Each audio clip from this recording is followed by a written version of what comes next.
Welcome to our series in breaking down sun salutations pose by pose. Last week we started this series with forward bends, and we looked at various different aspects of forward bends and then practiced those for a whole week. So this week we're going to be looking into upward dog and what are the components of upward dog and how to get there. So here we go. Upward dog. So in our sun salutations, we have upward dog. Okay. So we're going to be looking into how to break down this pose and how to work in the different aspects of that pose. So the first thing we'll look at is a pose called virasana or hero's pose. And that pose really we can work on the length of the feet. So let's get into virasana. All right, so I'll give you a couple of different options depending on the flexibility of your quads. So we'll start out with a height, so you can use 2 blocks. It gives you more space there.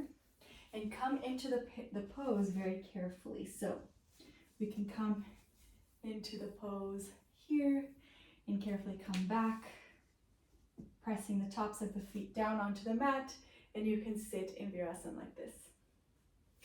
Okay, so pressing the top of the feet into the mat, relax the belly, the eyes, the ears, and throat, and we can sit in virasana. If this works for you, if you're able to sit here without any pain in the knee, then go ahead and hang here for a few minutes, maybe 3 to 5 minutes. And if this is very difficult, I'll show you different ways that you can tackle this pose and start gaining that flexibility in the front of the foot, in the shins, in the quads, and really a huge help for digestion. So this pose is not only for the feet, but actually for the whole body. You can even eat in this pose. So it's a very essential yoga pose, and one that if you could choose 2 poses, this would definitely be one of them.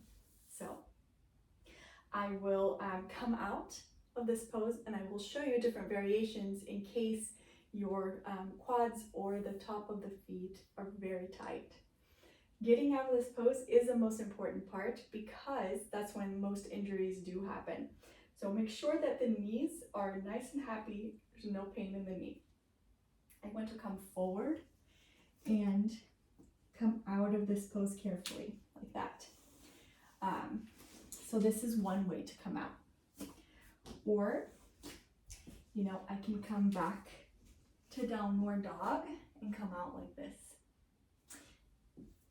Another way to come out of this pose is to cross the legs in front of you and then slowly bring the legs out. So once you start sitting in this pose for longer than 5 minutes, which is a great way to improve in virasana, it becomes harder and harder to come out. So make sure that you use one of these healthy ways to come out.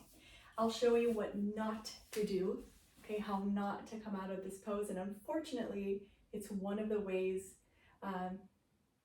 most common mistakes made in this pose. So it's turning the foot out like this to come out.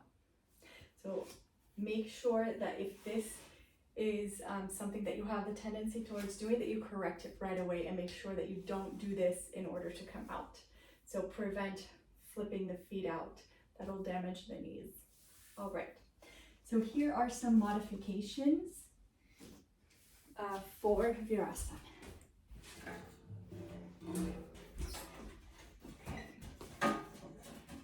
Now, if you are extremely tight, this is the tightest, then go ahead and sit on a chair and bring the feet back.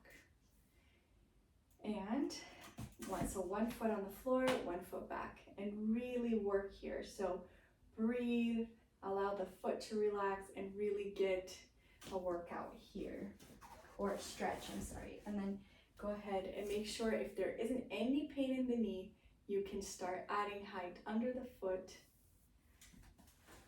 Okay, one leg at a time until you are in a place where you can go and sit on the floor. All right, so this is the modification number 1 for very tight quads or very tight feet, but it's an excellent way to approach this pose. So carefully come out, making sure that the knee is okay, and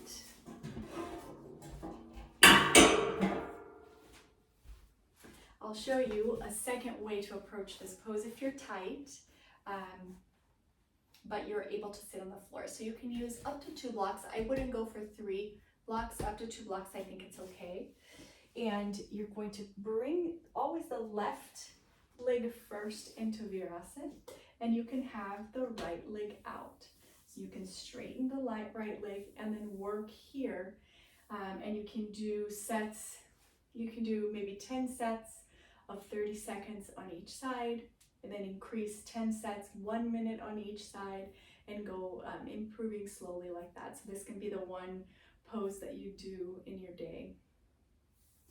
And once you're finished, make sure that you take the time to come out correctly, and you would practice the second side. So same thing, coming into the pose, don't turn the foot out to bring that leg in. Make sure that the foot is down to come in. All right, so we practice the second side. You can straighten one of the legs, and then the second side would be right-legged virasana and practice here. So not only do you practice strengthening the back here, keep the back straight, right? And you can watch your movies like this. Okay, so once the second side is done, you can practice with less height, right? So you can do both, practice both legs, or you can practice one leg at a time. So we'll do this again. We'll practice this side for about 10 seconds. And you want to work yourself up to 3 minutes. So 3 minutes of staying in this pose is when you start seeing a big difference. Less than 3 minutes, it's necessary, but with more reps to get you there.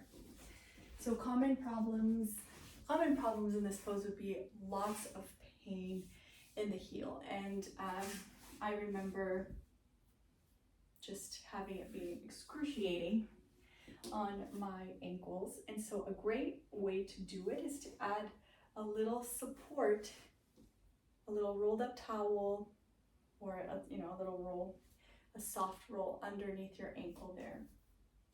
And that really relieves that, and it helps the stretch, but really relieves that pain in that area. So this is a good thing to do.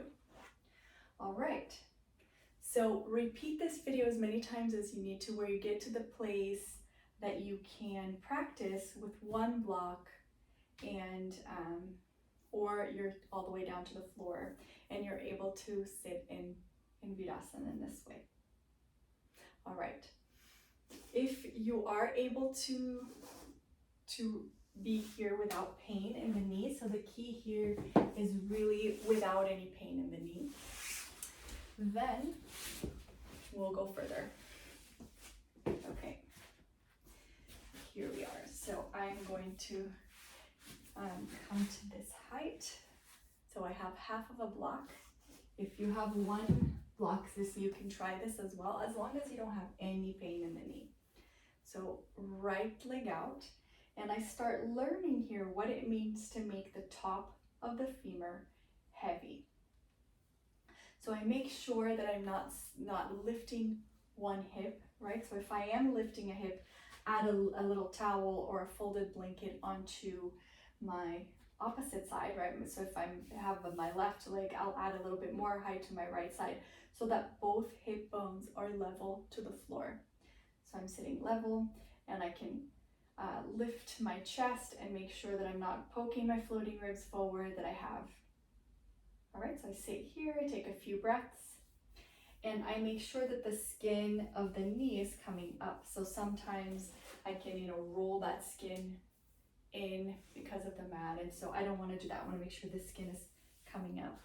And what I'm going to do here is I'm going to press the top of my feet strongly into the floor. So make the ankles very heavy, make the knees very light. And this is the same if you had more blocks.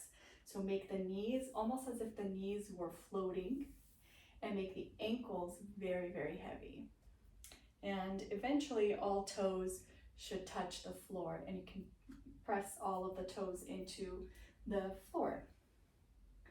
So lift, and then we can lift as long as there isn't any pain in the knee. Go ahead and lift the knee up, and then we release the hands and see if we can maintain the height of the knee. And then bring the knee down. So here, face forward. Make sure that you don't have to turn the head here, but keep this space here. So if I am losing the space in between the groin and the floating ribs, then I either need to add more height or not work as hard. So keep this space. I can lean forward a little bit, but keep that space in between the groin and the floating ribs. So I'm not, losing this space. So keep the space here, and push both sit bones down into your support. Make sure you don't have any pain in the knee, and then let go of your hand support and hold the knee. Really getting maximum stretch here in the front of the foot. Then take a few breaths, and again, work on that, making the top of the femur very heavy so that the top of the femur descends down to the back of the leg. So grounding the femurs and lengthen the leg. And then go ahead and come out, and let's do the second side. So here we are, learning this foot aspect of upward dog for sun salutations. So using virasana, this pose, to really gain that stretch in the foot, learn how to make that foot very heavy. So press the top of the foot, of my right foot this time, into the floor. Then create the space in between the groin and the floating ribs. Keep this space. So this idea of losing this space and gaining this space is a very important concept in forward bends and back bends and all kinds of poses. And so keeping that space in the front and lifting the chest, pressing the foot down, all of these things you can learn here in virasana and you can apply to every other pose, and I'll show you how to do that in this upward dog. So straighten the leg, make the feet active, and then when you're here, make the top of the femur very heavy so that it falls to the bottom of the leg. Stretching through the leg, through the quad, making the quad longer, making sure that you have no pain in the knee. If you need to add a support underneath the ankle because it's talking to you, go ahead and do that. And then without losing, right, so if we're folding forward, without losing this space. So keeping that space, coming forward a bit, and then really getting a nice length in the top of the foot, keeping the length here from the groin to the floating ribs. Lift the foot and then let go of the hand support. Making sure that you don't have any pain in the knee. So if you have pain in the knee, then support your knee. And make sure that the skin of the knee comes up. And then go ahead and bring it down. Okay, and carefully come out. Make sure that you're breathing. And I'll show you one more thing that we can do here. Okay, so come back, sit in virasana, and here, if this is difficult, add more height underneath the sit bone. So you can definitely do this from a higher stance here. So now we're gonna sit in virasana with both legs. So if that's accessible, if you are not able to sit in both legs, then just repeat the previous exercise. If you can sit with both legs up, lift both knees. So can bring blocks here, and we can lift both knees up, keeping that length from the groin to the floating ribs.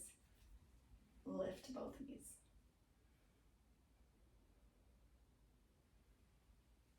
And you can repeat this a few times, making sure there's no pain in the knee. So inhale, exhale, bring the knees up. All right, and after we're done, again, pressing the top of the feet firmly into the mat, come up and come back. So when you come up here, we're not leaning forward and not overarching the back. So keep this tucking rotation, so this rotation around the head of the femur, not this one. So this is kind of the go-to, but it's a mistake, it's a cheating. So we are pressing the feet down onto the mat, tucking the pelvis and coming up. All right? So again, tucking the pelvis and coming up. Making sure that you don't have any pain in the knee. This is a variation of it, is you could come up from a little bit higher. You can even add 2 blocks in the beginning to get used to this movement, so you have less strain in the knee here. So press the top of the feet firmly onto the ground, and you're going to tuck to come up. So tuck and come up. And to come down too, it's easy to hear lean forward or arch. So tuck and sit, and then tuck to come up. Okay, so we'll do the same thing here with 1 block lower, tuck to come up, same thing, tuck to sit, or don't overly arch the back to sit back down. Again, if this is too hard on your knees, then skip it or add more height. Press the feet down onto the mat, come up. Okay, great. So we have worked the knees. We're going to come out of the pose and come onto your upward dog. So use the stretch of the foot and come out onto an upward dog.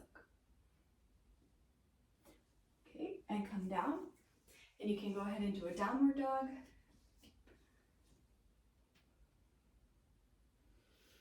Okay. So if you notice, if you're on this upward dog, if you notice maybe there's a little bit of compression in the lower back, maybe there's a confusion of where to place the hands and things like that. So we'll go over this in the next video on how to work on that compression in the back and to start addressing that aspect of the pose. I hope you enjoyed it. See you in the next video.